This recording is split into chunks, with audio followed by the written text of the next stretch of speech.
Alessia Cara. The Best New Artist Award at the 2018 Grammys caused a lot of controversy involving Alessia Cara and SZA. With like the whole like Grammy moment. I felt guilty. Like I felt guilt for winning something that I had no control over. I felt bad, I felt guilty. I want to know when y'all gonna start paying attention to my sister Alessia Cara. Sorry, but it's time I acknowledge that Alessia Cara is underrated. It's harder to be yourself in this industry than it is to do the other thing. Everybody is their bravest self when they're behind a screen, and I get it, fans are very passionate, as they should be, but yeah, you just have to remember that's not reality, and I don't think any of those people would say that to my face. I don't think they'd come up to me on the street and wish me death, you know? Right. The music industry moves fast. One day you're everywhere on the charts, at the award shows, all over social media, and then one day you're just not. No controversy, no massive failure, just silence. We've seen it happen to a lot of artists, but with Alessia Cara, it felt different because she didn't burst onto the scene with a viral gimmick or a manufactured image. She showed up with actual talent, a distinct voice, and songs that actually meant something. She had what most new artists dream of: a massive debut, a Grammy, respect from both critics and fans. And yet, somewhere along the way, the spotlight just dimmed and the industry just kinda moved on without her. The buzz died down, the headlines stopped, and her name slowly disappeared from the playlist that once celebrated her. Hello everybody, it's Nessi. Welcome back to the channel, or welcome if you're new. This is the story of how Alessia Cara had one of the strongest pop debuts of the last decade and still somehow got swept under the rug. This video isn't about discrediting her. If anything, it's about the opposite. How someone so talented with all the right ingredients ended up quietly fading from the spotlight, because sometimes the music industry doesn't care how good you are, and Alessia Cara is proof.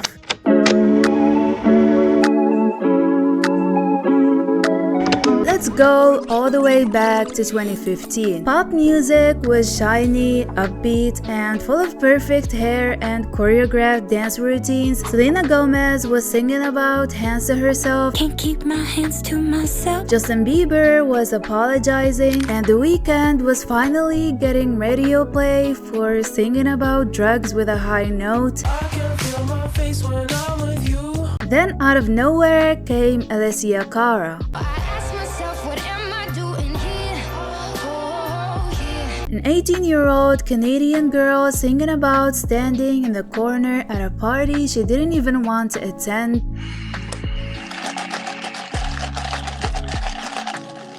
Here wasn't just a song, it was a moment. It was anti-pop, but somehow very pop at the same time, and this is why it blew up. Not because of a label push, not because of a viral dance challenge, but because the song was that relatable. It felt honest, not packaged, not tested by marketing teams, just real. She literally posted acoustic covers on YouTube. She had no slashy wardrobe, her hair wasn't styled by a high fashion glam squad. She looked like a normal teenage girl who got lost and accidentally walked into the music industry, and the people loved it. Her debut album Know It All followed shortly after, and it was just as refreshing. Songs like 17, Now I wish I could freeze the time at 17. My mother said, don't forget. and Scars to You're Beautiful There's a hope that's waiting for you in the dark. You should know you're tackled everything from growing pains to body image, and again, she didn't preach, she just told the truth. It was vulnerable in a way pop rarely is. There was no manufactured empowerment, no overproduced drama, just a girl in oversized sweaters telling you what it felt like to exist in a world that demanded perfection when you didn't even want to be looked at. What made Alessia's debut perfect wasn't just the music, it was was the timing. The industry needed a reset. Audiences were tired of the same 3 writers rolling out hits for every artist, and here came this girl writing her own stuff, talking about not wanting to be famous while becoming famous. And the best part, her voice was actually good. Not good for a YouTuber, not good for a teenager, just good, period. She didn't rely on gimmicks, there was no era or aesthetic. Alessia was the aesthetic, casual, self-aware, and emotionally intelligent beyond her years. But unfortunately, the industry that praised her for not being like others eventually lost interest for the same reason.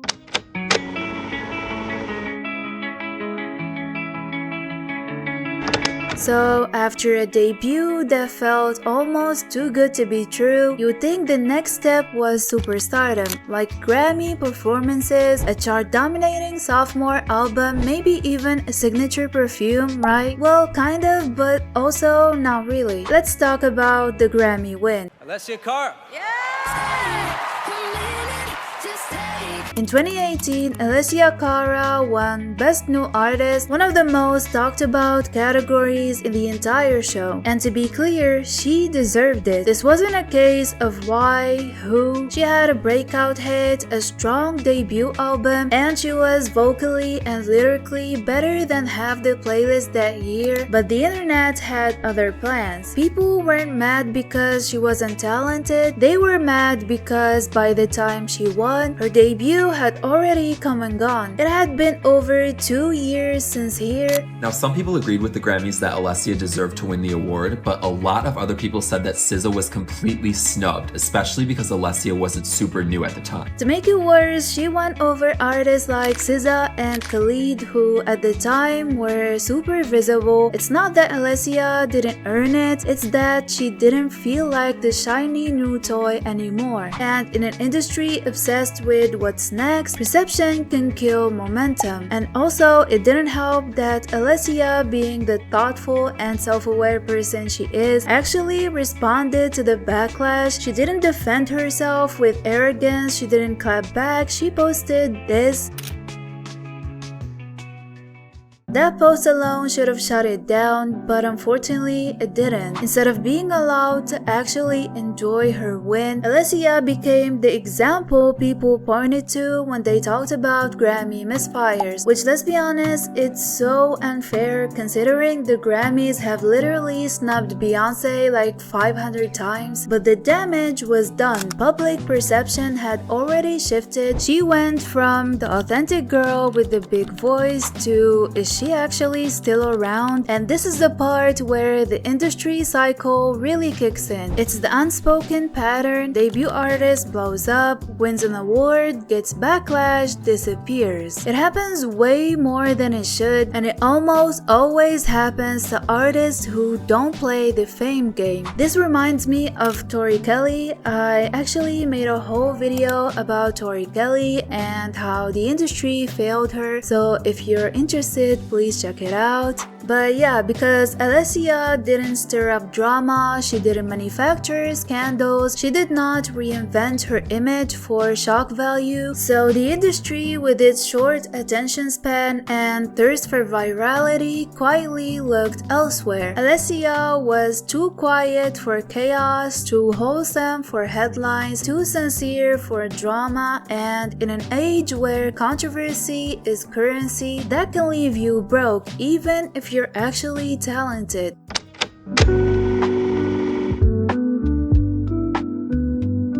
After the whirlwind of her debut era, the platinum plaques, the Grammy, the think pieces, all eyes were on what Alessia would do next. This was supposed to be her reaffirmation, her confirmation, the I'm not just a one album wonder moment. But then came the pain of growing, her second studio album. Now, before we get into the numbers, let's talk about the actual music, because that's the part everyone conveniently forgets. The album was actually really good, introspective, mature, and deeply personal. She leaned into a more sophisticated sound, a little more indie, a little more stripped back. The lyrics were reflective and honest in a way that showed she wasn't trying to chase trends. She was just trying to grow emotionally, artistically, all of it. She wrote or co-wrote every song. She even executive produced the album herself. She wasn't hiding behind big name producers or waiting for someone to hand her a hit. This was her project 100%. But here's the thing about being genuine in pop music. It doesn't always translate to sales. The lead single, Growing Pains, And I guess the bad can get better.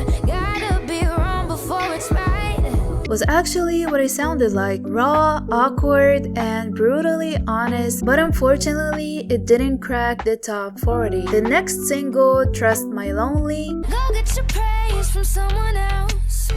You didn't know, but on my head. had a cute groove to it, but still radio didn't care. Streaming didn't push it, and the general public was too busy watching the rise of TikTok stars and SoundCloud rappers. That's the context. Alessia wasn't competing with other singers, songwriters. She was trying to tell thoughtful stories during a time when music was all about shock value and instant gratification, and it didn't help that the rollout was kind of non-existent. There was no viral marketing, no TikTok strategy, not that it was even fully a thing yet, but still no fashion-forward rebrand, just Alessia in a suit standing in front of a beige background. That was the aesthetic. And don't get me wrong, the metaphor behind the oversized suit was actually brilliant. It symbolized the uncomfortable fit of adulthood, of trying to grow into yourself, but let's be honest, that doesn't exactly scream clickable content. The truth is, her second album got lost, not because it was bad, but because it was quiet, and quiet music doesn't trend. Even critics who praised the project admitted it was easy to miss if you weren't paying attention, and that's the heartbreak of the modern industry. You can make the best art of your life, but if you're not loud, people will assume you disappeared. Alessia did not disappear, she just wasn't being shouted about anymore. And when a follow-up doesn't dominate like your debut, the narrative changes. Suddenly, you're not a young genius, you're a flop, a has-been, a Grammy-cursed case study, and that narrative is hard to shake, even when it's so far from the truth.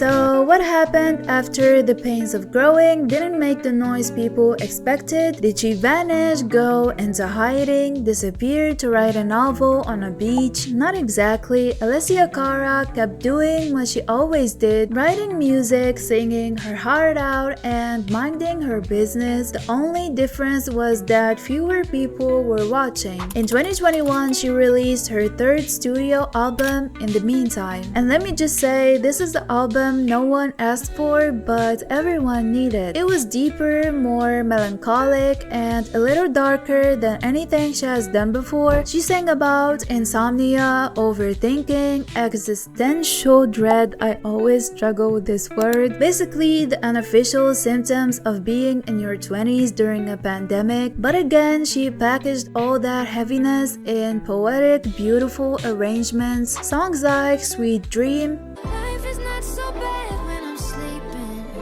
Is it too much to ask? and Best Days. What if my best days are the days I've left behind?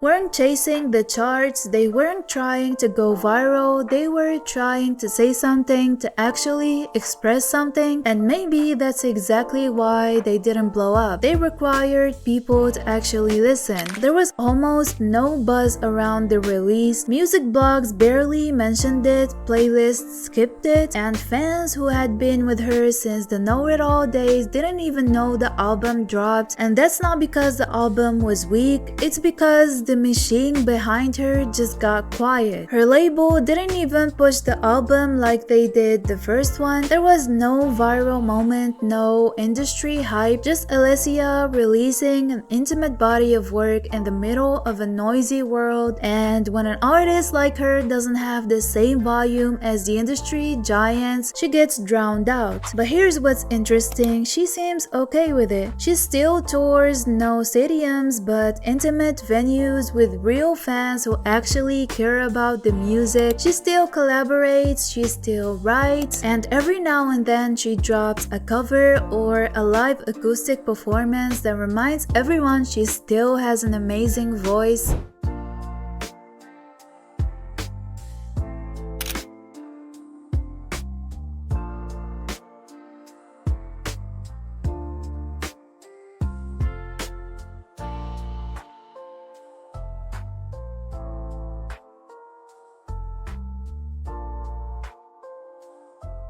But mainstream media just moved on. Her name doesn't trend, her releases don't chart, her face isn't splashed across the internet, and it begs the question, what exactly did she do wrong? Because from the outside, Alessia's story isn't one of failure, it's just one of quiet consistency, which unfortunately doesn't fit into the drama-obsessed narrative the music industry thrives on. Alessia wasn't forgotten, she was just never loud enough for an industry that rewards noise over nuance. And that's not a criticism of her, it's a criticism of us, the fans, the media, the system. Because maybe the problem isn't Alessia falling off, maybe the problem is our definition of success.